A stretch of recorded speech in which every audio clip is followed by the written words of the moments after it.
That's enough. You're basically a stranger to us. Let's just throw you out into the yard.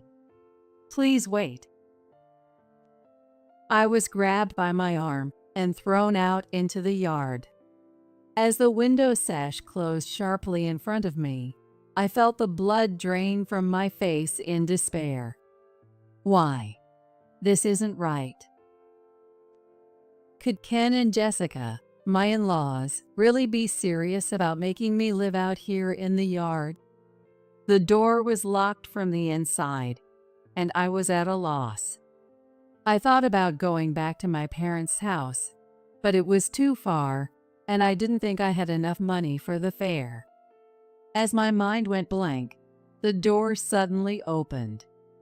I hoped they had reconsidered, but the voice that came back was still as cold as ice. Here, eat this. Jessica handed me a box of cup of noodles that had been stored for emergencies. Seeing it placed on the ground in a cardboard box, I was convinced that they were serious. You've got to be kidding. Wait, please. My desperate pleas were futile, and the door was mercilessly closed in front of me. If something happens to me, they'll be the ones in trouble. Maybe if I throw this out, they'll feel compelled to give me real food. In a fit of rage, I thought about throwing away everything inside. I opened the cardboard box somewhat roughly and found it packed tightly with cup noodles. What the? One of them was half open. I hesitantly reached out and picked up the cup of noodles. Wait, this is. My name is Linda Taylor. I'm a homemaker in my 40s. For the past several decades, since I married my husband, there has been something that has always troubled me. That is, hey, Ken, I always tell you to pick up your clothes. The living room was a mess with clothes that my husband, Ken, had taken off just after coming home from work. Ken has a habit of changing his clothes as soon as he gets home from work and just leaving them on the floor. Even now, he was naked on the sofa, scrolling through his phone. And he was laughing out loud while streaming videos at high volume. Perhaps because I interrupted his relaxation time, Ken spoke in a tone that clearly showed he was annoyed. It's not a big deal. It's not bothering anyone. It bothers me. Huh? Why are you getting upset over something like this? No one likes a hysterical old lady these days. What are you going to do if you get even more wrinkles on your face? His unwarranted verbal abuse made me frown. Yes, I had grown completely weary of his condescending tone and attitude. But the problem wasn't just that. It's really a small thing. Just put your clothes in the laundry basket. Ugh, this is why I hate how nagging women can be. You're dependent on my earnings, yet do you realize you couldn't live properly without me? As Ken continued to complain, he suddenly raised his voice and called out to someone. Dad, Linda's telling me to pick up my clothes myself. Wait a minute.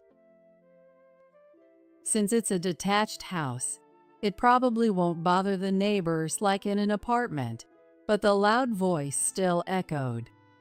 Proving this, heavy footsteps approached from the hallway, and the living room door was swung open somewhat violently. It was my father-in-law, Ronald. Ronald growled in a low voice from his throat and glared at me with a sharp gaze. That's supposed to be your job. Then, like the sound of an explosion, his voice hit my eardrums. All I could do was shrink a little under his intimidating presence. Listen up. You married into this family, so you just need to obey your husband. That's how it is for women. Don't bother me or Ken with such trivial matters. I'm sorry. At this point, all I could do was bow my head and apologize. Ken looked on, grinning at me. Ken's dad, Ronald, is a very traditional, old-school man. Whenever I try to talk about household chores or Ken's behavior, he would snap, "You don't need to think about that." It wasn't rare for him to raise his hand, and I had reflexively learned to make myself smaller. Ken had already shifted his interest back to a video on his smartphone, not looking at me. I felt gloomy, thinking I had to wait quietly until Ronald's anger subsided, when I was suddenly called upon by another person. Hey, Linda, didn't I tell you not to use ham in the cooking? It was Jessica, my mother-in-law, speaking from the kitchen where I had just finished preparing dinner. It contains sodium metabisulfite, you know? It's not good for your health. And get rid of that strange device Ken brought home quickly. It emits electromagnetic waves that shrink our brain. A famous author said so. Jessica wasn't like Ken, who twisted logic, nor was she like Ronald, who yelled. However, she was certainly not on my side. Even now, she sighed while holding special aluminum foil that supposedly blocks electromagnetic waves reaching the brain. Jessica had fallen for what they call conspiracy theories. I'm sorry, Jessica, but we need to get our protein. There you go again. Where is the fish from? Did you check the source? And the additives too? Jessica was overly sensitive to the effects of electromagnetic waves and harmful food additives. Because of this, cooking took much more effort than usual. Jessica would check every ingredient on food labels and restrict their use in cooking. Thus, the meals at the Taylor house could hardly be considered healthy. As I felt hopeless about the wasted ingredients, Jessica seemed to remember something. By the way, you said before, didn't you, Linda? Ken is always eating out. You must be jealous, right? It seemed that Ken had overheard her words. Huh? Jealous? Ken, who had been engrossed in his video, turned around irritably. I'm going out for work, you know? It's not like I just have to do household chores like you. That's not what I meant. You're living off my earnings, and yet you dare to act so high and mighty? While saying this, Ken glanced at Ronald, who looked displeased. Realizing what he was trying to do, all I could do was desperately apologize. I'm sorry. As a homemaker, it's true that I rely on Ken for our daily living. My finances are controlled by the allowance Ken gives me, and he quickly cuts the amount if he dislikes something. Satisfied with my trembling, apologetic demeanor, Ken said, "You can't do anything without me," and threw something at me. As a punishment, you're having this for dinner tonight. What rolled to my feet with a light sound was a cup of noodles. This is just. I'm the one who prepares the meals every day at the Taylor house. Housework is by no means easy, but I couldn't talk back, only remaining silent. In this house, I have no freedom. Why do I have to go through this? Unable to bear staying in the living room, I took the cup of noodles and went back to my room. From the living room, the loud sounds of the TV and Ken complaining about work could be heard. I boiled water in the pot, but I felt too disheartened to eat. Why can they say such hurtful things? Remembering their unreasonable demands made me feel down. I had merely asked him to correct a habit, not something unreasonable. The more I thought about it, the darker my mood became, and I wondered where I had made the wrong choice, feeling increasingly depressed. I couldn't move for a while, weighed down by a heavy heart. As bedtime approached and my hunger reached its limit, I reluctantly ate some instant noodles and took a cold bath. I had to get out quickly before I got too cold, because if I caught a cold, I would have to ask Ken for money and permission to go to the doctor. Once everyone was asleep, I tiptoed back to my room without making a sound and secretly took out my diary from the drawer. This diary is a record of daily events, intended to one day expose the way I've been treated. When Ken and I first started dating, he wasn't like this. He used to cherish our anniversaries and birthdays, and I never saw him use a rough tone. I married him believing he was a kind person, but the reality was completely different. In this house, I somehow feel treated like something tainted. Much of this can be attributed to Jessica's inclination towards conspiracy theories. Being unfamiliar with such theories, I have been shunned for supposedly leading a lifestyle that Jessica despises, fearing it might negatively affect her son. I am forced to prepare separate meals, and I've never been included in their circle of 3. However, I managed to find some solace in secretly eating what I like and writing in this diary. I hope I can expose this one day. I thought about asking for help more than once, but the fear of causing harm to my parents back home prevents me from taking any action. Escaping is difficult without sufficient funds, and who would hire a woman in her 40s who has been a homemaker all this time? At times like this, Ken's words, "You can't live without me," really hit home, and I felt so powerless that I was on the verge of tears. In the end, unable to find a solution, I could only curl up and sleep in my bed. The next day was eventful. The area outside my room was unusually noisy, and just as I wondered what had happened, Ronald hurriedly opened my door. Hey, call an ambulance right now, Ken. Apparently, Ken, who usually wakes up late, wasn't breathing when Ronald went to wake him up. I frantically called an ambulance. Even though he had oppressed me for years, I couldn't just ignore someone in life-threatening danger. While on the phone, I tried to perform CPR in desperation, but Ken was gone. How could this be?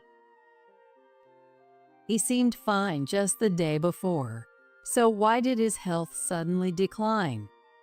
Overwhelmed by the sudden event, I was devastated and couldn't even begin to prepare for the funeral after returning from the hospital. The Taylor house was filled with a somber atmosphere, unlike usual. Come to think of it, he did seem unwell recently. Is that so? Ronald murmured. Understandably, he had no energy left to yell at me now that his son had passed. I had no idea that Ken had been feeling unwell. Our only time together was during meals in separate rooms, and he was at work while I did housework during the day, so we barely saw each other. Yet, I couldn't help but think if I had noticed something amiss. Regardless of the deep rift between us, the fact that my husband was gone remained. Forgetting my usual demeanor, I leaned forward impulsively. Then why didn't he go to the hospital? If he was that ill, there must have been some signs, right? I told him not to go, and to stop taking over-the-counter meds too. After all, you never know what you might be ingesting, Jessica said in a matter-of-fact tone. It seemed that despite knowing about Ken's ill health, Her belief in conspiracy theories was too strong to abandon. Struck by such a ridiculous reason, I was overwhelmed by an immense sense of helplessness. Dumbfounded, I didn't know what to say, whether to Ken, who believed Jessica's words, or to Jessica herself, who never doubted her baseless conspiracies. Is that so? People tend to laugh when faced with overwhelmingly hopeless situations. I couldn't help but shiver slightly. However, that was probably not the best reaction. What's that reaction for? A voice so low it seemed to resonate from the depths shook my eardrums. I startled and looked up. Oh, this isn't. What do you mean it's not? You just laughed, didn't you? Are you the kind of person who laughs at her husband's misfortune? I'm sorry. I didn't mean it like that. I was just thinking about Ken. I had completely done the unnecessary. Perhaps my emotions weren't functioning properly in the face of sudden misfortune. But it was too late to take it back, and Jessica's cold voice pierced through me. No excuses. You laughed. That's a fact. Don't tell me you poisoned him. No, I didn't do anything like that. I shook my head frantically, on the verge of tears. Indeed, there was every reason to suspect me since I had been treated harshly by Ken. Although most of the meals were dictated by Jessica, I was the one who prepared their food. That's enough. Without Ken, you're nothing more than a stranger. Let's just throw you out in the yard. Exactly. Don't think you can ever come back inside. Please wait. Ronald grabbed my arm, and I was literally thrown out into the yard. The window sash snapped shut in front of me, and I felt the color drain from my face in despair. Why? This isn't right. Living in the yard was no joke. The door was locked from the inside, and I panicked, wondering if they were serious. How could I expose them if I couldn't even retrieve my diary? I thought about going back to my parents' house, but it was a considerable distance from here. I doubted I had enough money for transportation. As my mind went blank, wondering what to do, the door suddenly opened. Jessica? Throwing me out into the yard wouldn't look good to the neighbors either. Hoping she had reconsidered, I asked expectantly, but the voice that returned was still as cold as ice. Don't call me so casually. After all, it would be troublesome for us if something happened. Here, eat this. It's full of additives, though. And what was handed to me was a box of instant noodles that had been stored for emergencies. Seeing it placed on the ground in a cardboard box, I was convinced that they were serious. You must be kidding. Please wait. After all, there was no way to boil water or a kitchen in the yard, so eating properly was out of the question. But my desperate pleas were in vain, and the door was mercilessly closed in front of me. I stood there dumbfounded for a moment. But as time passed, I began to feel anger boiling up from within. I can't stand this anymore. What had I done to deserve this? It was true that laughing was my mistake, but they won't listen to a word I say. They don't even try to hear me out. They have never been. There was no freedom for me here. Anything they didn't want was simply eliminated. Talking was useless with someone who had no intention of listening. If something happens to me, they'll be in trouble. Maybe if I throw this out, they might be inclined to give me proper food.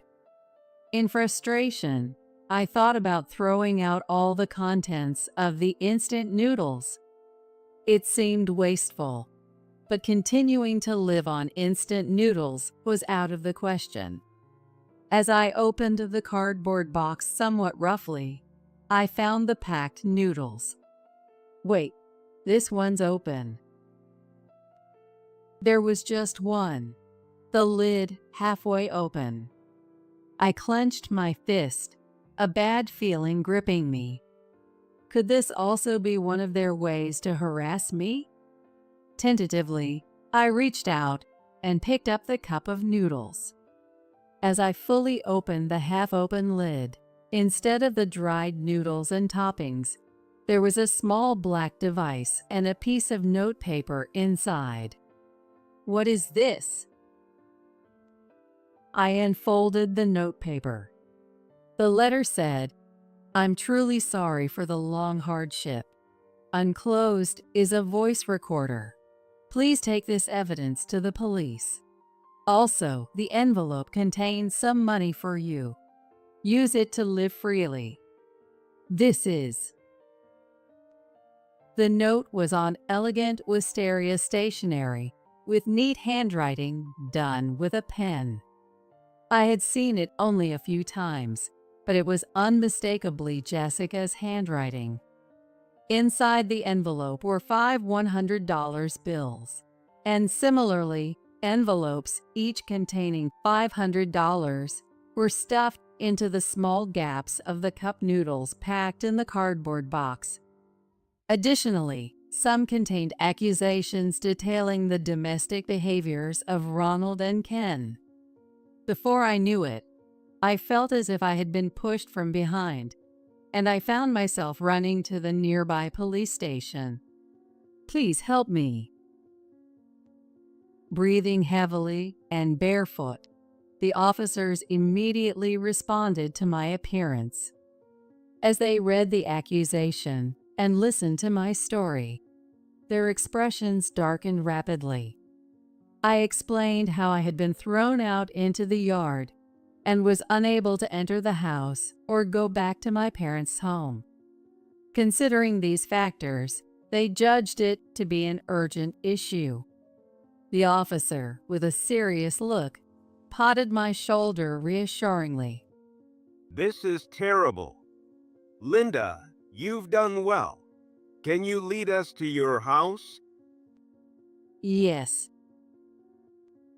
A turning point had finally come in my days of near despair. The days of being oppressed by the Taylor family might just change.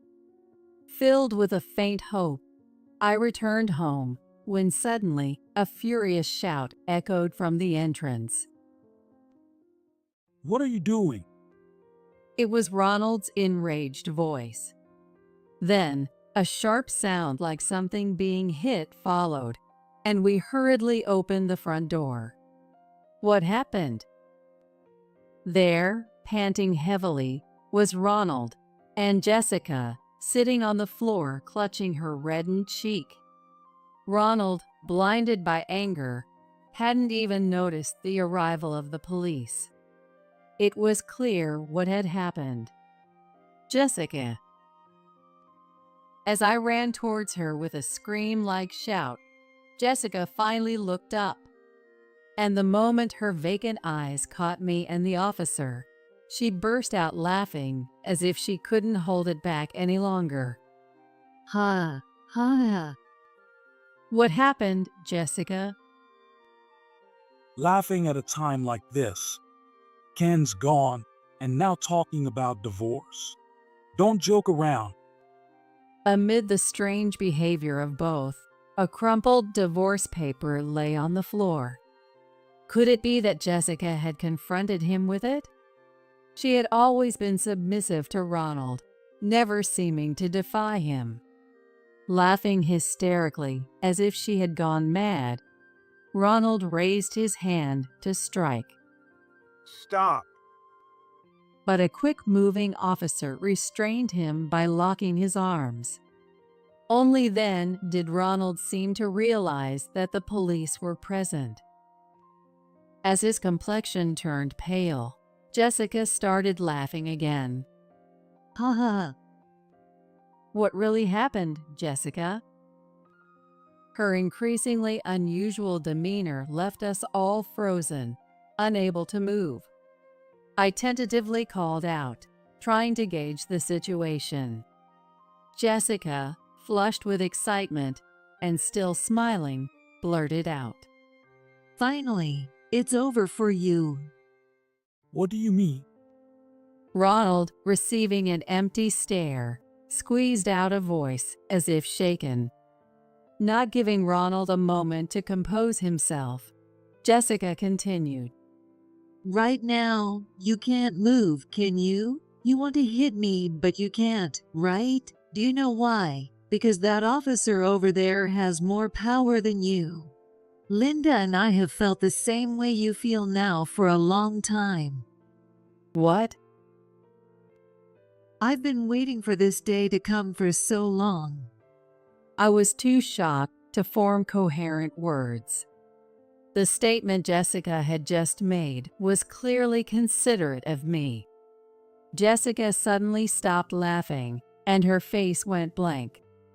You always do this. If something displeases you, you raise your hand immediately, and you're not satisfied unless others behave exactly as you want.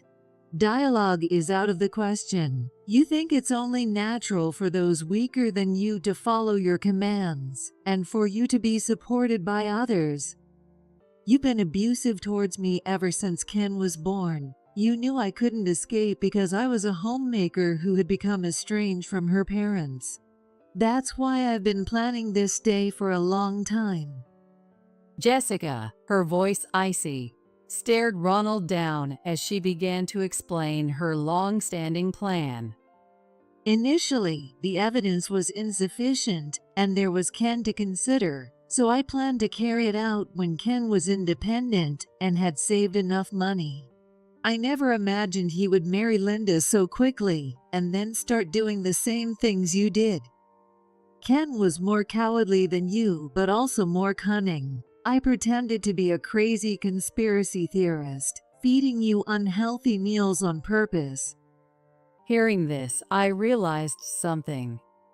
Indeed, as a homemaker tasked with caring for Ronald and Jessica, I was responsible for preparing meals for the three of us.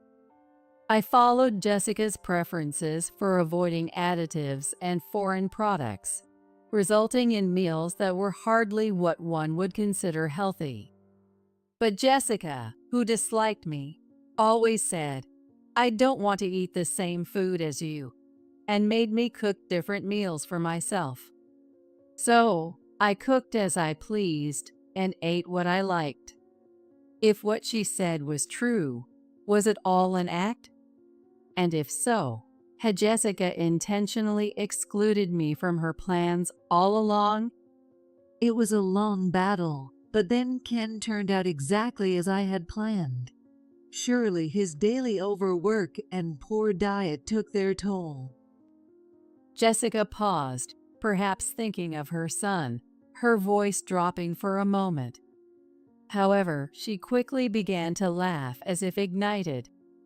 But now Ken's inheritance can be given to Linda. You and I are going to hell together. Ha ha. Ronald seemed unable to say anything more. He stared wide-eyed at Jessica, who was laughing like a mad woman. You always acted like a king at home, but do you see now? You were so powerless. It wasn't just me who had suffered. Jessica had suffered and endured far longer than I had, and today she had reached the culmination of her struggles. Indeed, she had been fighting throughout her life, even though it twisted her existence. We'll be going now. You both will accompany us to the station. We'll discuss everything there. The officer said quietly. Ronald no longer raised his voice in anger. It was as if all the energy that had driven him until now was gone, and he hung his head in defeat. As he was led away by the police officer, he said in a barely audible voice, I'm sorry. However, Jessica responded with a voice that sounded like a mix of laughing and crying. Apologizing now, what good does it do? And so, we walked quietly to the police station, none of us uttering a single word. Ronald readily admitted to everything documented in the accusation and recorded on the voice recorder regarding the situation inside the Taylor household. As a result, it was determined that Ken's sudden health change was not accidental but planned, indicating criminal activity. Of course, Jessica was identified as the perpetrator. After all was said and done, Jessica, who had seemed spiteful and had laughed maniacally, became meek, as if all her previous behavior had been a facade. Linda, I'm truly sorry for involving you in my plan. No, please don't apologize. You've been suffering for so long, Jessica. No, even so, it doesn't change the fact that I've hurt you repeatedly. I remembered the neat handwriting on the letter that was inside the cup of noodles. Now it seemed that the considerately written words truly reflected her genuine character. It must have been very sad to have the meals you prepared thrown away for no good reason. No. I shook my head. While it was true that it was hard at the time, and I had many tearful nights, it now seemed like a trivial thing. It wasn't about forgiving or not forgiving. I just thought that we deserved to be released from it. It's okay now. It's all over. Then, 10 years passed. Today is Jessica's birthday. Since then, having gathered the courage to start working, I was fortunate to find a warm workplace and am leading an independent life. And today, I had quietly saved up some of my salary to take Jessica on a little trip. Look, Jessica, the wisteria flowers are beautiful. After the events at the Taylor household settled down, Jessica had fallen ill. Pushing her wheelchair, which had become essential for her mobility, we walked under an arch bursting with magnificent wisteria blossoms. Yes, they are beautiful. Jessica seemed to be enjoying this thoughtful trip. After all that had happened with the Taylor family, I had decided to support Jessica. Now, she is an important part of my family. We care for each other, share words, and sometimes enjoy moments of interaction like this. Jessica, I have a special birthday cake prepared. Let's eat it together when we get back to the hotel. Thank you. I'm looking forward to it. We chatted as we slowly walked under the wisteria flowers, visiting nearby boutiques and tourist shops. Jessica seemed to be enjoying the trip, so it was safe to say it was a great success. We have our freedom now, and we do what we want, following our hearts. While hoping days like these would continue, I began to hum, "Happy birthday to you,"